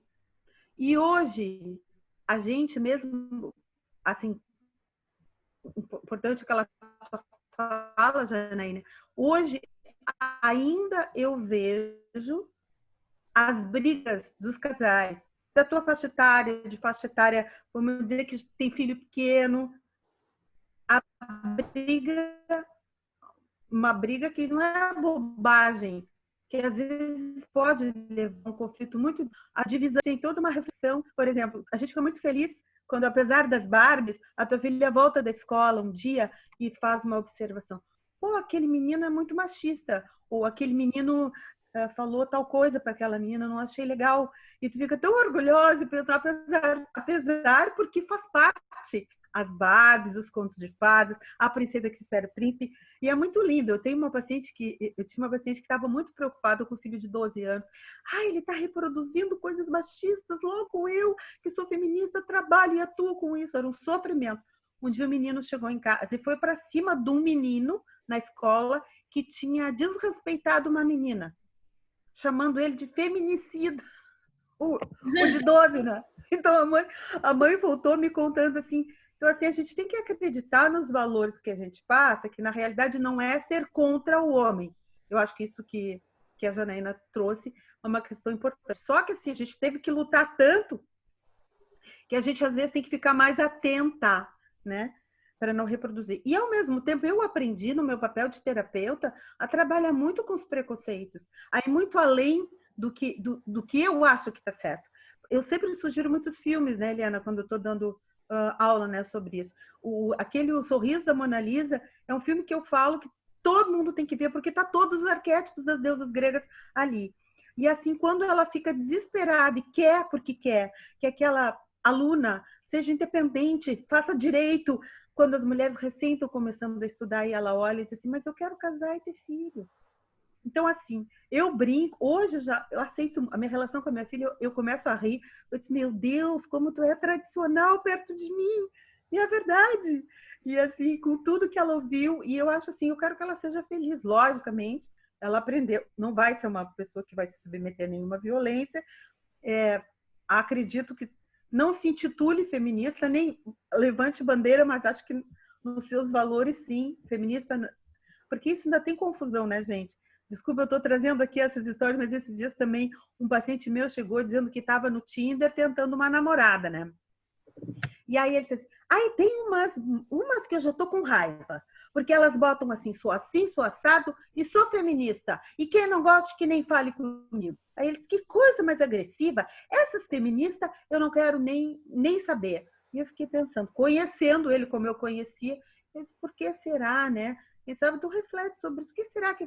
Na outra sessão ele voltou, eu fui dar uma olhada sobre o que é, e eu até acho que eu não sabia direito o que queria dizer a palavra, né? Então, acho que tem muita discussão ainda que parece assim tão antiga, tão velha, isso é tão antigo, não precisa mais. Precisa sim, a gente precisa refletir o tempo inteiro. Não sei se eu consegui te ajudar, mas assim, foi muito gostoso te ouvir, porque eu me enxerguei tanto. Ótimo, ótimo. É engraçado, essa fala me lembrou uma amiga minha, a Bruna, fisioterapeuta. Ela disse que uma vez ela foi comprar uma boia para uma criança, e aí o vendedor perguntou, mas é boia para menino ou boia para menina? Aí ela falou, é boia para boiar. Entende? Isso está tão intrincado, né? Todo mundo pensa desse jeito, assim, né? Para saber que cor, provavelmente, a boia. Com certeza. Quando eu fui fazer o enxoval dela, eu não sabia qual era o sexo. Eu fui saber quase no final da gravidez. E aí eu tive maior problema, porque as vendedoras riam da minha cara quando eu pedia coisa neutra. Eu era motivo de piada nas lojas, assim, porque eu queria coisa neutra. Elas ficavam olhando para mim, tipo, né? É terrível, é muito marcado, né? Enfim, a gente trabalha a consciência que é para isso, né? Para transformação aí dessas bases. Gente, vamos para a próxima pergunta. A próxima pergunta é da Romy para o Túlio. Aí eu queria saber de ti, Romy, se você quer fazer, se você pode fazer essa pergunta diretamente ou quer que eu leia? Se a Romy ainda está aí. Deixa eu ver aqui. Está com o microfone desligado. Deixa eu achar a Romy aqui. Ah, sim. Romy, tá me ouvindo, amada? Acho que ela não tá me ouvindo. Ela está meio congelada. Ela botou no chat aqui que tu pode ler para ela. Ah, ok. Então eu vou ler, tá? Ela diz assim, ó. Percebi hoje que os homens mais maduros podem até ter um relacionamento fixo com alguém sem morar junto. E procura outras, afirmando que não estão fazendo mal a ninguém, que o importante é estarmos bem. Que fazer mal é prejudicar alguém e ter relações fora não é prejudicial. Qual a opinião do Túlio frente a isso? Ui! Vamos lá, então. Congelei agora. Você que congelou. Congelei. É uma pergunta bem interessante, porque a pergunta dela, a resposta está na pergunta que ela fez. Ela fala em homem maduro, né? Quando um homem maduro age dessa forma. Aí, essa palavra maduro me dá a chave da resposta. Por quê? Porque esse homem não é maduro quando ele realiza isso. Né? Na verdade, ele está agindo de forma imatura. Ele está agindo sobre o arquétipo infantil, adolescente, onde ele não percebe a necessidade do outro e só percebe as suas próprias necessidades. Portanto, como ele não percebe a necessidade do outro, ele pouco vai se importar com o que o outro está sentindo ou pensando. Então, essa é uma forma mais simples, né, e direta de observar esse caso, porque pode ter outras coisas atrás desse processo. Pode ter crença limitadora, pode ter dificuldades psicológicas, mas, de certa forma, o que está movimentando esse homem não é o seu lado maduro, mas é o seu lado imaturo. É muito provável também que esse homem tenha dificuldade de sentir, de se sentir, de se autoconhecer. E aí ele acaba buscando em muitas relações esse espelho que ele, claro, nunca vai encontrar, porque ele está olhando só para fora e não está olhando para dentro. Então, de forma sintética, esse homem ele é imaturo, né? Portanto, ele precisa olhar para ele e ver que parte dele está movimentando essa energia, que arquétipo imaturo está movimentando. Dentro do conhecimento da psicologia que eu tenho trabalhado, é muito provável que ele esteja vibrando no arquétipo do amante, no lado mais sombra desse arquétipo, né? Inflacionado, quando só as sensações físicas é que são importantes. E aí ele passa a se relacionar com outras pessoas sem se importar exatamente com quem ele realmente é. É isso? É interessante, né? Como se fica no nível da sensação e não aprofunda para as outras funções a relação, né? Exato, é mais ou menos isso. É claro que provavelmente tem outras questões envolvidas aí, né? Mas observando só essa fotografia, o que eu poderia falar é isso, ele é imaturo, né? E essa imaturidade leva ele não a atitudes desconexas. Ok. Pois. Podemos passar, então. O próximo é o Sérgio. O Sérgio diz assim: tenho ouvido a expressão ativar um determinado arquétipo. Como se daria ou qual o movimento para esta ativação? Está relacionado a um exercício de idealização, visualização?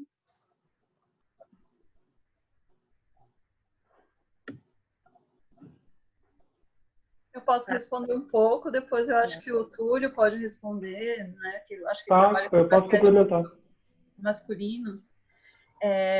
Então, respondendo para o Sérgio, né? Tem um estudo que eu fiz, acho que até o Túlio também está fazendo, dos arquétipos masculinos dos deuses gregos, né? E lá nos meus estudos tem uma coisa bem interessante, que tem um mito que é do leito do Procrusto. Né? Que eu acho que assim, é bem simbólico, talvez para tu entender que assim, alguns, tanto homens quanto mulheres, muitas vezes a gente fica aprisionado, né, no sentido cultural, porque daí a gente falou aqui, né, no mito pessoal, né, nessa existência que a gente tem, né, que se conecta e interage com a cultura. A gente fica, às vezes, muito aprisionado a modelos pré-estabelecidos culturais e da nossa família. O que o patriarcado impõe desde sempre, né, que está se rompendo? Que é colocar o masculino numa figura de um homem que seja o provedor, que ele tenha sucesso, né, que ele tenha brilho, que ele seja viril. Tem uma série de questões impostas para o masculino. Nesse leito, é assim, ó, viajantes de Mégara a Atena eram forçados a se deitar numa cama de ferro, e todos eles deveriam caber dentro dessa cama. Então, o que acontecia? Os menores, eles eram esticados, e os que eram maiores dessa cama, eles eram esquartejados. O que quer dizer isso no nível simbólico? Muitas vezes, quando um homem, por exemplo, ele não está interessado em ter uma carreira de sucesso, e o pai dele, né, aqui falando do arquétipo masculino, está relacionado a Zeus, que é o deus do Olimpo, que dá muita importância, né, para a questão econômica, financeira, a questão do sucesso profissional. Se esse homem não se encaixa a esse modelo imposto pelo pai, já começa pela família, que na cultura também tem, né? Ele acaba sofrendo, porque ele não se encaixa nesse modelo. E aí, ou ele se sente frustrado, ou às vezes ele se sente rejeitado pelo pai, ou pela própria cultura, né? Hoje em dia, a gente, como eu estava falando, não é que um homem que não seja bem-sucedido e não seja o provedor, ele vai ser rejeitado. Mas ainda se espera culturalmente que o homem seja bem-sucedido. Então, quando a gente ativa um arquétipo, por exemplo, eu poderia falar Zeus, aqui do masculino, ou o próprio Apolo, que trazem essa força, né, para objetiva, racional, poderia ativar num homem que tem dificuldade, né, no sucesso, na carreira profissional, esses arquétipos. E vice-versa, se um homem é muito arrogante, ele só pensa no sucesso, ele é extremamente racional, poderia ativar uma outra polaridade aí, né, arquetípica, entende? Eu responderia assim como é nas mulheres, quando eu estava falando que a mulher, lá quando houve a estrutura patriarcal que dominou o matriarcado, o que elegeu, ainda mais no Ocidente, né, com uma Igreja Católica Apostólica Romana, que é o catolicismo. O papel fundamental da mulher para a criação, no sentido de gestora, então, fica no arquétipo mãe, e depois, na nossa cultura hoje, a mulher também tem um papel, né, de objeto sexual. Então, ela está muito conectada com a Afrodite, mas de uma maneira distorcida, né, porque a Afrodite não é só... Ela não é dulce, ela não fica só seduzindo todos os homens de uma maneira superficial, ela quer profundidade também. Então, se uma mulher não consegue também ativar, por exemplo, um outro arquétipo, sei lá, Perséfone, a médium, ela é muito só mãe, ela só fica ali cuidando dos filhos, ela fica cuidando de todo mundo, aí o equilíbrio em ativar o outro arquétipo vai fazer com que essa potência desse arquétipo desenvolva outras possibilidades de comportamento, de ações na vida dessa mulher. Acho que eu respondi, né? Não sei se um dos meus colegas quer assim, complementar. Antes de alguém complementar, só vou dar uma frisadinha ao final da pergunta. O Sérgio faz uma pergunta do como ativar, né? Se está relacionado com a idealização ou visualização. Então... Tá. Só para ajudar o Sérgio, e aí vamos sendo bem práticos, né? Também a gente tem pouco tempo. Sérgio, uma forma bem prática para nós homens ativar esses arquétipos, primeiro tem a ver com identificar qual é que energia você está vibrando nesse momento, né? Primeiro você identifica essa energia, o que está te movimentando, o que está te mobilizando nesse momento, né? Por exemplo, se nesse momento você está com uma energia muito ativa, está com uma necessidade de realização, uma necessidade de comando, de autoridade, está muito nervoso, muito intenso, provavelmente você está com uma energia que a gente chama de energia de Zeus, né? Uma energia muito intensa, uma energia que joga fagulhas, grita com todo mundo, briga com todo mundo. Eu sou todo um exemplo, né? Localizando essa energia, você pode localizar também qual é a energia que pode fazer o contraponto a esse movimento para aliviar essa tensão, né? Aliviar esse movimento. Então, nesse sentido, conhecer os arquétipos é importante, né? Então, para uma energia como essa, você busca a energia, por exemplo, de Hades, né? Que vai te levar para um lugar mais calmo, mais para um olhar mais interno, um olhar mais para dentro do que olhar mais para fora, que é o que Deus faz. Isso te faz ter um equilíbrio nessa energia. E como é que você faz isso? A meditação, a visualização é bem válida para isso, né? Então, por exemplo, você pode ler sobre o arquétipo, né? Sobre essa energia, você senta e começa a meditar sobre que energia está te movimentando, e nessa meditação você tenta entender e puxa uma energia mais suave para dentro de ti na respiração, né? Existem vários modelos de meditação. Depois, se quiser enviar para mim essa pergunta e esse contato, a gente pode trocar mais informação. Mas, de certa forma, é isso. Primeiro, identificar que energia você está mobilizada para poder ver que energia você precisa nesse momento. E aí, fazer a ativação do arquétipo. É isso.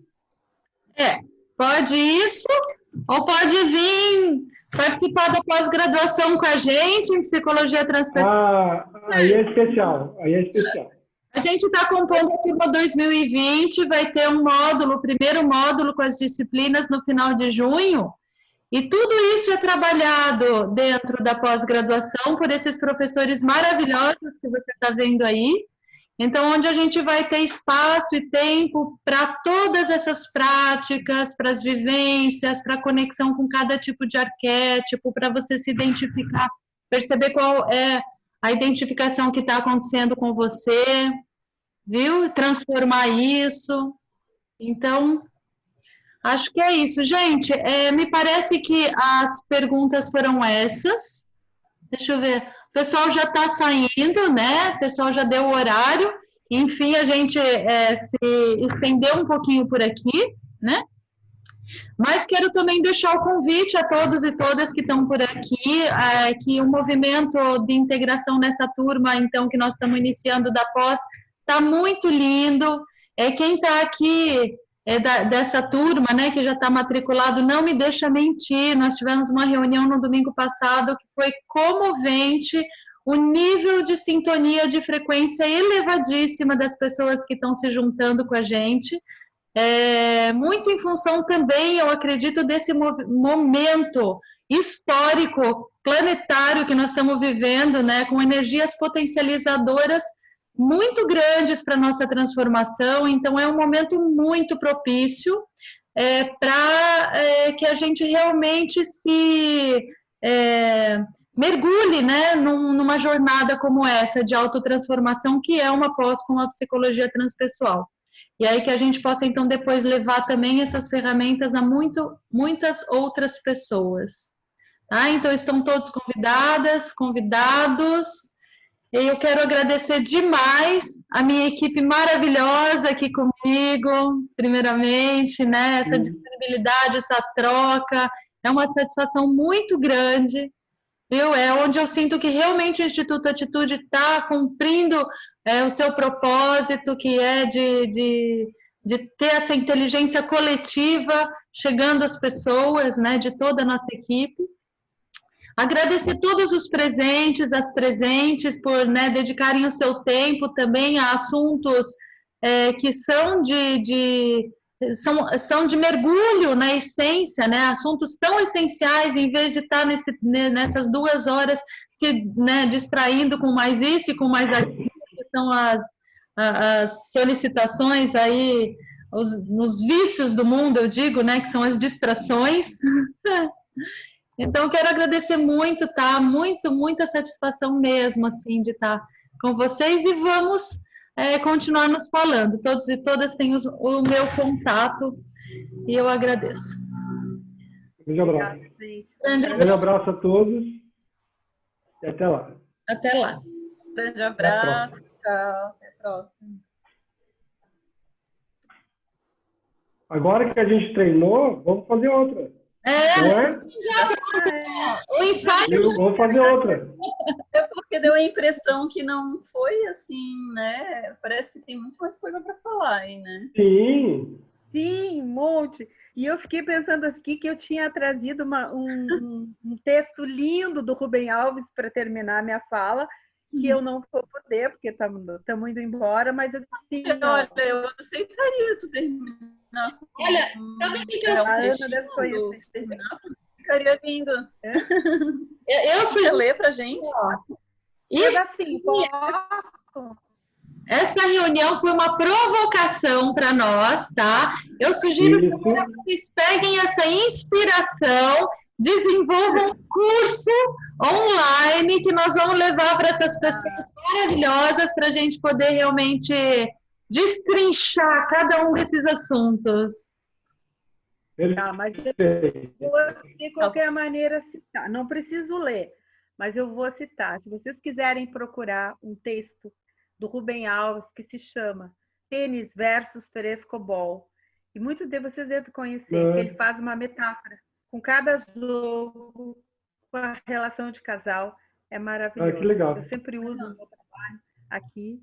Já trazido um pedacinho, mas vocês podem procurar, porque é rapidinho e bonito. Tchau, gente. Ok?